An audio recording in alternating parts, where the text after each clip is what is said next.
You're catching me in my kitchen glory. I haven't done many video posts, vlogs, but I just wanted to share my breakfast, my break fasting from intermittent fasting. I've been intermittent fasting for give or take about 2.5 years now, since not long before I had shoulder surgery. And I really used it as a tool initially to just be able to maintain my weight, because I was not able to do really any cardio, any training in my post-op window for about 6 weeks. Pretty strict, pretty major shoulder surgery. And I really found that it was just really intuitive for me and worked with my eating style and my wake and sleep pattern. So lots of different schools of thought. I'll share in my next video a couple of books and kind of highly regarded medical authorities on intermittent fasting. And what I like about it is that I am more of a night owl, so I'm never really hungry in the morning. And as I'm trying to put some muscle back on now, I'm not using it to diet per se, but I prefer, for several reasons, to intermittent fast. Again, because I'm a night owl, I like to be able to eat my last meal pretty late at night. I'm not a big morning eater. Don't have much of an appetite in the early part of the day, and I'm not doing fasted cardio right now. I'm doing post-lifting cardio, low intensity, try to put some muscle on, maintain the muscle I have. So I find that it works for me and my lifestyle, but I also know many people who intermittent fast and have used it as a really successful tool for weight loss. I am not keto, low carb, no carb. I do carb cycle, and that is mainly because I don't really need to put a lot of muscle on my lower body. I need to catch my upper body up to my legs. It's been my lifelong problem, my lifelong bodybuilding problem, just in general with my physique.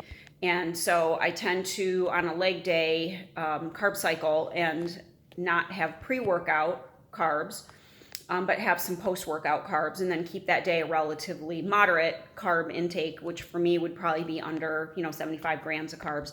And then on upper body days, which obviously I'm trying to work on, grow, shoulders, chest, back, arms, then those are days that I have break my fast with my protein and fats and vegetables. And then that would usually be meal number 1. And then meal number 2 typically would be my pre-workout meal. And that would contain usually around 25 grams of protein, usually around 20 grams of carbs, and then about 5-6 grams of fat. About 1/3 of a tablespoon, like 1 teaspoon of nut butter, coconut oil, etc. And then I would have my biggest carb meal immediately post my lift, again on those upper body days. So that's sort of how I eat intuitively. I'm not counting macros, I'm not counting calories, but I do try to get in 5 meals a day. So I break my fast usually around 11 or 12. I try to fast for about 14-15 hours.